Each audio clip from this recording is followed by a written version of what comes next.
Welcome back. So far, we have been talking all about self-sabotage. So you now know what it is, you know what the cycle looks like, you know why it halts your progress, and hopefully you've completed the workbook on identifying your triggers. So what now? Well, now we're going to talk about the actionable steps to start changing that process in your brain. So the one thing I want you to know before we jump into this is your brain has connections, okay, all over the brain. So when a stimulus comes in, like a stressful situation, your brain has a manual and an automatic process for what to do. And every time you repeat that action, it strengthens that pathway and turns it into like super fast broadband, okay? So if every time you're stressed, you eat chocolate, your brain knows chocolate relieves stress. And that is something that you've taught it over the years, and that's not a bad thing. So many of us have done that. But what we've done is super fast broadband coated that connection. So it's a default. And that's when you get that moment when you just think, oh, why did I just do this? And that's when the logic part of your brain kicks in and says, actually, we could have done something different there. However, the autopilot in your brain took over in the stressful situation and led you to do the action. So what we're working on is breaking down those super fast connections and rewiring your brain, okay? So in order to break those connections down, we have to stop, make a different choice. Now, the brain is inherently lazy and it doesn't like stopping and it doesn't like thinking and it doesn't like not working on autopilot. So this is where self-awareness is going to be really, really important.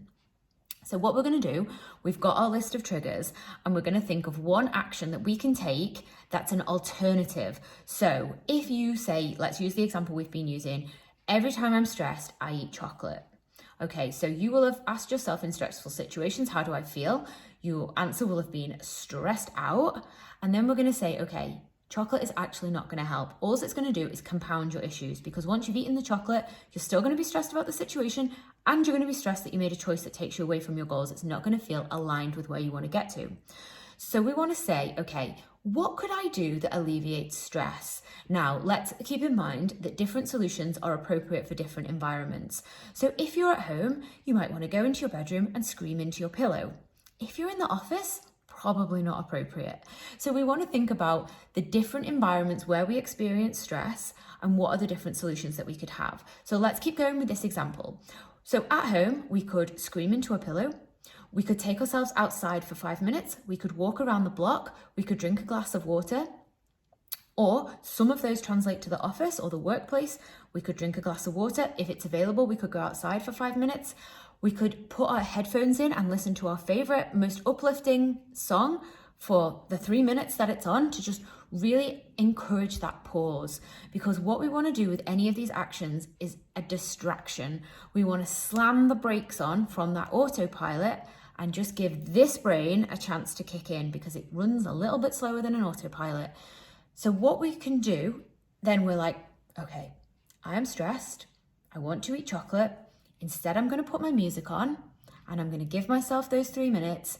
And during those 3 minutes, take some deep breaths and think to yourself, what is the way to solve this situation? And that could be a difficult conversation. It could be applying for a new job. It could be moving house. You know, some of those are huge, big things that are not possible, but it could be as small as saying to your boss, your partner, your best friend, your brother, your sister, your parents, your children, like, I know we've been doing it this way for a long time, but it's really not working for me. And this is how I need things to be. What's your views on that? Now, obviously that again depends on the age of the person that you're talking to, but usually a lot of the time, a lot of our stresses come from unspoken conversations. So having the hard conversation is going to open the gates and get the ball rolling. Okay, so we're going to leave it there for self-sabotage. Make sure you join the group Zoom call. We're going to talk about this in more detail. Use the Facebook group to ask any questions. Make sure you've completed your workbook. The magic here is doing the reflection and working this out for you. I can give you all of the advice and the examples, but you know you best and you know the solutions to your problems. And I'm absolutely here to support you with this, okay? I'll see you in the next module.